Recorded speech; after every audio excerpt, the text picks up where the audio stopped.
Hello, my dear students. Once again, your Aradhna ma'am in YouTube channel Learning with Aradhna ma'am. And today, our topic is from the 7th standard, our state governments. We are discussing about each and every state, not at all. Generally, we are going to discuss about how the state government function and how is the function of state legislatures. Okay. So let's begin with the today's topic. Firstly, we will discuss the diversity of India. All of you are familiar that India is 7th place as if we discuss about the land, okay, area. So India is placed on the 7th place, okay, as if we discuss about the total area. Total area of India is 3.28 million square kilometer. So ये जो है India को 7th place पे रखता है. But हम लोग 7th place पे तो है ही है, हमारे पास ह्यूज लैंड मास तो है ही है बेटा. But there is huge diversity भी बहुत ज्यादा है, चाहे वो लैंग्वेजेस की हो, रिलीजन की हो, रीजन की हो, custom, tradition, lifestyle, everything. Geographical तो है ही है.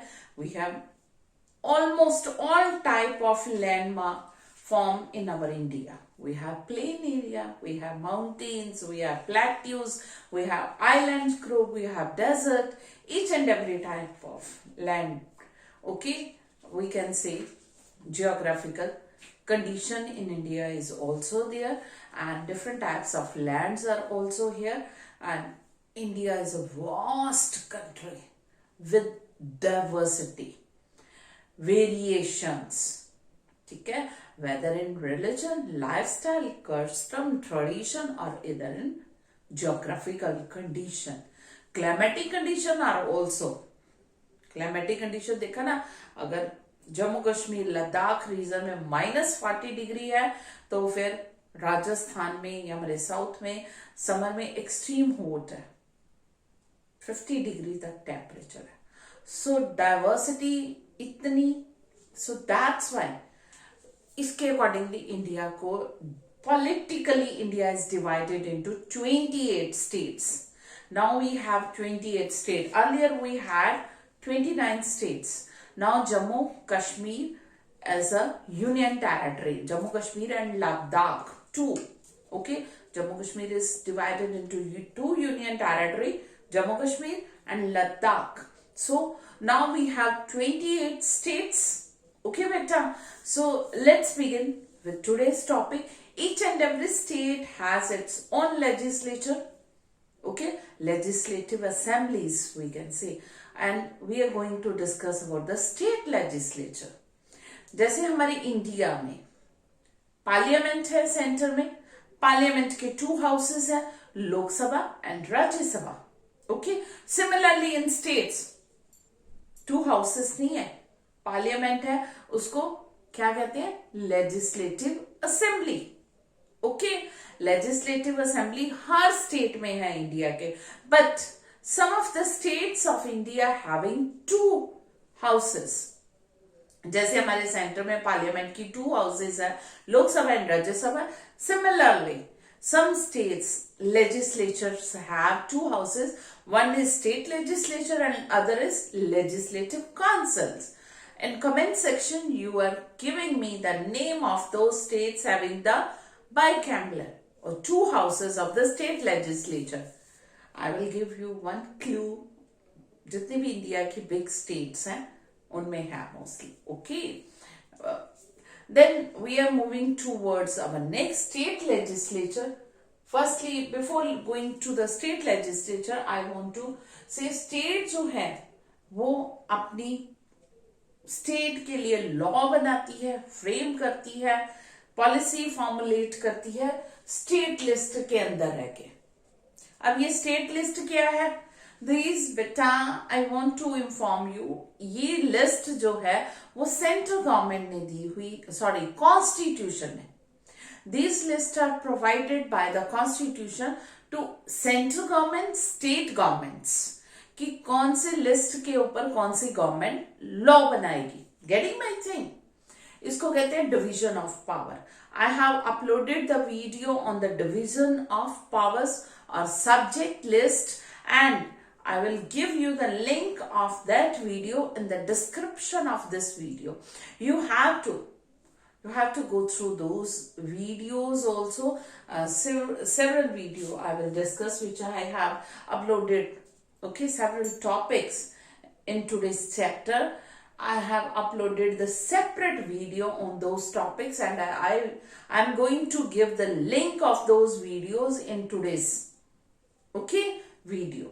So you have to watch those videos also, because these are very, very important topics, and you have all these topics in 8, 9, 10 standards also, and those who will have political science +1, +2, and again this will be in detail. Okay, so moving towards again our today's topic, we are discussing about the division of power. Powers are divided in center and state government in our constitution through the subject list. Subject list क्या है? Okay, union list, state list, concurrent list and residuary list. Union list means central government जिसके ऊपर law बनाएगी. 97 total subject है जो central government की, पूरे country की, पूरे नेशन की इंपॉर्टेंट के मैटर्स हैं, इश्यूज हैं, उनके ऊपर सेंट्रल गवर्नमेंट ही लॉ बनाएगी. जैसे फॉरेन अफेयर है, कंट्री का डिफेंस का मैटर है, फाइनेंस, रेलवे हो गया, बैंकिंग हो गया. ओके, ये इन सब के ऊपर जो पूरे कंट्री के, नेशन से रिलेटेड है, पूरे कंट्री के लिए इंपॉर्टेंट. ओके, सो उनके ऊपर स्टेट गवर्नमेंट ही लॉ बनाएगी. और ये लिस्ट है 97 टोटल, इसमें सब्जेक्ट्स है. Then we are moving toward the state list. There are 66 matter. Okay, subject in this list जो स्टेट की भलाई के लिए, जैसे लोगों की हेल्थ के लिए, सैनिटेशन के लिए, और स्कूल्स वगैरह, गवर्नमेंट जो है स्टेट गवर्नमेंट, उनके लिए हेल्थ, सैनिटाइजेशन और छोटे मोटे जो भी और मैटर है स्टेट से रिलेटेड, लॉ एंड ऑर्डर हो गया अपनी स्टेट में मेंटेन करने का, उसके ऊपर लॉ बना सकती है और वो कर सकती है. Then concurrent list. Concurrent list में 47 सब्जेक्ट्स है, बट कॉन्करेंट लिस्ट में स्टेट गवर्नमेंट भी लॉ बना सकती है और सेंट्रल गवर्नमेंट भी. But if there is any controversy in centre and state government, तो सेंट्रल गवर्नमेंट जो कह रही है उसी का प्रिवेल करेगा, उसी का राइट चलेगा. Getting my thing. क्योंकि सेंट्रल गवर्नमेंट पूरे कंट्री की सोचती है, पूरे कंट्री को लेके साथ में चलना है, पूरे कंट्री के लिए जो बेनिफिट है, ओके, बेनिफिशियल है, उसके लिए करेगी. स्टेट गवर्नमेंट अपनी स्टेट का कई बार सोचती है, इसलिए स्टेट गवर्नमेंट जो है उसकी नहीं चलेगी, सेंट्रल गवर्नमेंट की चलेगी. Getting my thing. So concurrent list पे both have the right to make law, whether that is central government or state government. But if there's any controversy, conflict or dispute in both of these government, the क्या चलेगा? तो central government, okay, law will prevail, उन्हीं का law चलेगा. Then we are moving towards the last list, that is residuary list. Residuary list, beta, listen me very carefully. Although I have uploaded the video on all these subjects, but still I want to explain briefly. Okay, जो matter in तीनों list में नहीं है, जो subjects in तीनों list में नहीं है, those are in the residuary list. Okay, क्योंकि when we got independence in 1947. At that time there was no information technology, computer, IT से related कोई नहीं. With the advancement of technology, with the passage of time, so many issues नहीं आए हैं, कई matter नहीं आए. सो एट दैट टाइम नहीं थे वो, हमारे कॉन्स्टिट्यूशन में नहीं. जो भी इश्यूज, जो भी सब्जेक्ट्स हमारे कॉन्स्टिट्यूशन में मेंशन नहीं है, उन सब के ऊपर सेंट्रल गवर्नमेंट काम करेगी, लॉ बनाएगी, और वो सारे के सारे रेजिडरी लिस्ट में. You got this? But still you have any problem, I will send the link, give the link of division of power, okay, video in this description box. Now we are moving towards the state legislature. I have told you state legislature means center में हमारी parliament जैसे बैठी है ना, central parliament देखा ना बेटा, union list sorry union government की है पार्लियामेंट, यूनियन गवर्नमेंट का जैसे काम करती है तो पार्लियामेंट में उसको ऐसे ही स्टेट गवर्नमेंट जो काम करती है स्टेट लेजिस्लेचर में उसको आंसर देना पड़ता है, क्वेश्चन आवर होता है, डिस्कशन होती है, लॉ बनाती है, जैसे लोकसभा राज्यसभा चैनल है, you must watch whenever session, okay, parliament session is there, live telecast भी होते हैं, तो आप देखो, this will enhance your knowledge, you will not get problem in memorizing the political science or civics, okay? So state legislature भी काम करती है, सॉरी स्टेट गवर्नमेंट भी स्टेट लेजिस्लेचर है, पहले ध्यान से समझ लो, सेंटर के एमपी के जो इलेक्शन होते हैं सेंटर में गवर्नमेंट बनती है, एमपी सेंटर में जाके काम करते हुए, एमएलए के जो इलेक्शन होते हैं वो क्या state member of legislative assembly, हम 5 साल बाद वोट डालते हैं, अपनी स्टेट की गवर्नमेंट चुनते हैं तो वो स्टेट लेजिस्लेचर बनती है, वो वहां पे काम करती है। अब मैक्सिमम यहाँ पे ये लॉ है कि मिनिमम 50 या 60 तक मेंबर होने जरूरी है, और मैक्सिमम हमारे कॉन्स्टिट्यूशन में लिखा है मैक्सिमम 500 तक, हमारी मिनिमम जो है वो सिक्किम मिजोरम वगैरह के लेजिस्लेचर के, और मैक्सिमम यूपी की है हमारे, ओके। मेंबर्स जो है सेम वही कंडीशन है जैसे हमारी सेंट्रल पार्लियामेंट की, लोकसभा की और राज्यसभा की, ओके। लोकसभा का मेंबर बनने के लिए 25 ईयर, आप में से कोई भी बच्चे कल को 25 ईयर का हो जाएगा, he has the right contest election, वो इलेक्शन लड़के ओके जीत के वो लीडर बन सकता है, I am not kidding.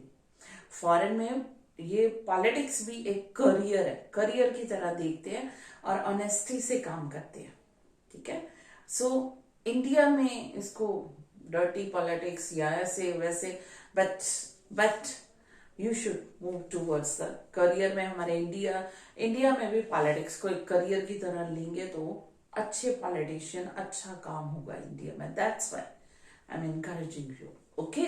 So 25 year जब भी हो जाए तो इलेक्शन लड़ सकते हैं और लेजिस्लेटिव असेंबली के मेंबर बन सकते हैं, ओके। सो ये 5 साल के लिए, जैसे सेंटर में लोकसभा है 5 साल के लिए चुनी जाती है, जिस भी पार्टी को मेजोरिटी मिलती है वो स्टेट में अपनी गवर्नमेंट बनाती है, ओके।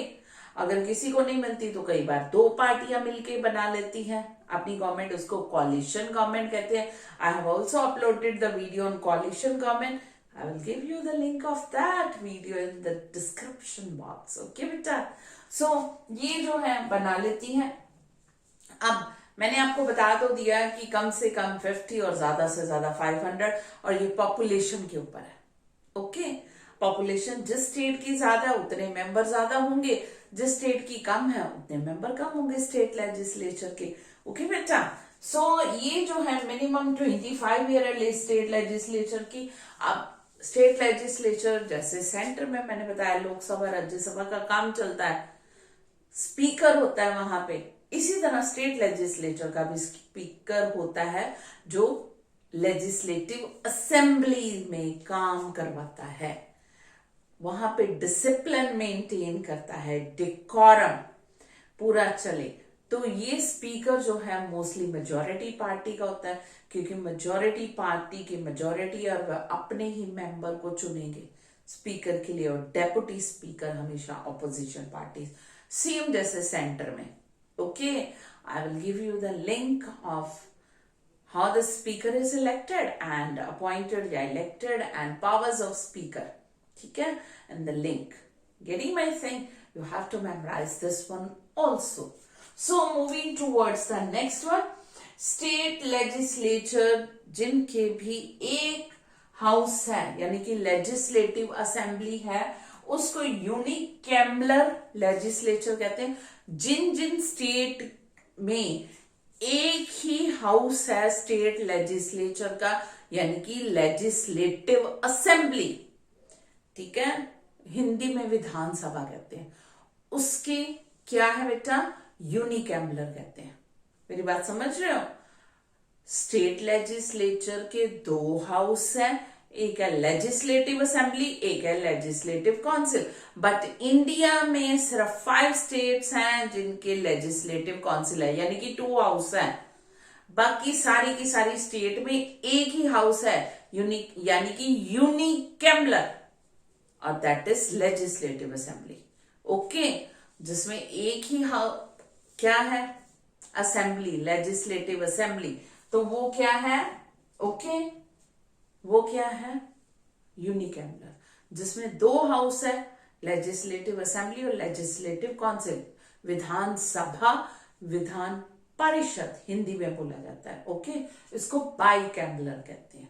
ओके, बट इंडिया में 4-5 ही है ये state. Moving towards the next, legislative council. अब हमने स्टेट लेजिस्लेचर का तो डिस्कस कर लिया कि जिसने भी मेंबर बनना है 25 ईयर एज होनी चाहिए, इलेक्शन जीत के आए, और जो मेंबर की स्ट्रेंथ है वो पॉपुलेशन के अकॉर्डिंगली होती है।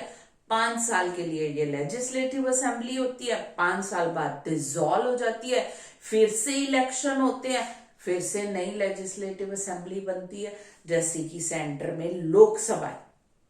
अब हम डिस्कस करने जा रहे हैं लेजिस्लेटिव काउंसिल। लेजिस्लेटिव काउंसिल के मेंबर की 30 ईयर एज होनी जरूरी है, और ये 6 साल की टर्म होती है हर मेंबर की। पर ये 6 साल बाद डिसॉल्व नहीं होती लेजिस्लेटिव काउंसिल, ये परमानेंट हाउस है। ओके, इसकी 1/3 मेंबर जो है वो रिटायर हो जाते हैं। I will upload the link of composition of Lok Sabha and Rajya Sabha also in this video. Watch that video. Watch that video carefully. The concept will be clear to you. Okay. वहां पे लोकसभा राज्यसभा का मैंने बताया, means legislative assembly and legislative council. Getting my thing? So legislative council जो है that is permanent house, dissolve कभी नहीं होता। Only 1/3 member of the legislative council get retired after 2 year. 2 साल के बाद इसके 1/3 मेंबर रिटायर हो जाते हैं। ओके, ये काम करती रहती है। Getting my thing? So moving towards the next, functions of state legislative assembly. State legislature के काम जो है, या लेजिस्लेटिव असेंबली के काम वही है जो सेंटर में लोकसभा करती है। अपनी स्टेट के लिए लॉ बनाना, लोकसभा कंट्री के लिए लॉ बनाती है। मिनिस्टर से क्वेश्चन पुट करना, क्या काम कर रहे हैं, कैसे कर रहे हैं। ओके, बजट पास करना, जो भी पॉलिसी फॉर्मुलेट करना, ये सारा का सारा। I have made the separate video on the functions and the powers of legislative assembly also. Watch that video. Okay, so many links you will find today in our description box. Okay, but you have to go through all those questions are very very very important. Okay, so moving towards the next one, governor. Governor बेटा वही है जो centre में हमारे president है। Okay, same, president के पास ज्यादा power है, गवर्नर के पास कम है, क्योंकि वो सेंट्रल गवर्नमेंट के अंडर है। ओके बेटा, समझ लगी? गवर्नर जो है वो एक नॉमिनल हेड है, जैसे सेंटर में प्रेसिडेंट है। सारी की सारी पावर, ये सुन लो, सारी की सारी पावर जो है हमारे कॉन्स्टिट्यूशन में वो प्रेसिडेंट के नाम पे लिखी हुई है। इसी तरह से स्टेट में सारी की सारी पावर जो है गवर्नर के नाम पे लिखी है। बट रियलिटी में कौन आपको दिखता है काम करते हुए? जो प्रेसिडेंट के नाम पे लिखा, रियलिटी में चीफ मिनिस्टर करता है, सेंटर में प्राइम मिनिस्टर सारे काम करता है, उसी का नाम है, उसी की पावर है, वही फंक्शन करता है। Getting my thing? इसीलिए प्रेसिडेंट को, गवर्नर को नॉमिनल हेड कहते हैं, नाम के ही हेड है, पावर कुछ नहीं। कई घरों में आपने देखा होगा, बुजुर्ग हो जाते हैं, बूढ़े हो जाते हैं, नॉमिनल हेड, नाम के ही हेड रह जाते हैं, पावर कुछ नहीं। So president and governor are the nominal head. Head जरूर है क्योंकि सारी की सारी पावर्स उन्हीं के नाम पे लिखी हुई है कॉन्स्टिट्यूशन। रियलिटी में गवर्नर भी वही ऑलमोस्ट पावर इंजॉय करता है जो सेंटर में प्रेसिडेंट। प्रेसिडेंट के पास ज्यादा है क्योंकि वो सेंटर का है और दूसरे कंट्रीज के साथ भी डील करना है। बट गवर्नर जो है वो first session of the state legislature, ठीक है, क्या है वो स्टार्ट होता है गवर्नर की स्पीच से, एड्रेस से। गवर्नर के सिग्नेचर के बिना कोई भी स्टेट का बिल जो है वो लॉ नहीं बन सकता। मनी बिल उसकी कंसेंट से इंट्रोड्यूस होता है। गवर्नर जो है वो किसी की भी पनिशमेंट को कम कर सकता है, पार्डन, माफी दे सकता है। ओके, गवर्नर जब चाहे वो काउंसिल ऑफ मिनिस्टर से एडवाइस, सलाह मांग सकता है, बट ये मर्जी उसकी है, वो सलाह ओके इम्प्लीमेंट करे, उसकी एडवाइस जो काउंसिल ऑफ मिनिस्टर ने दी उसको माने ना माने। Okay, so moving towards the next one, chief minister and his council of minister. अब रियल हेड पे आ गए। पहले हमने नॉमिनल हेड का डिस्कस किया। नॉमिनल हेड कौन है? गवर्नर। ओके, सारी की सारी पावर्स उसके हाथ में, बट रियलिटी में गवर्नर के नाम पे जो पावर लिखी हुई है वो कौन एक्सरसाइज कर रहा है? Chief minister. सो हम लोग अब चीफ मिनिस्टर के बारे में डिस्कस करने जा रहे हैं। कौन है चीफ मिनिस्टर? जो भी पार्टी मेजोरिटी से जीत जाती है, जिस भी पार्टी को मेजोरिटी मिलती है, the leader of majority party is chief minister. Suppose करो किसी भी पार्टी को नहीं मेजोरिटी मिली, कोई भी पार्टी नहीं इलेक्शन जीत पाई, तो कई बार होता क्या, दो या दो से ज्यादा पार्टियां आपस में मिल जाती हैं और अपने लीडर चुन लेती हैं और उसी को चीफ मिनिस्टर बना देते हैं।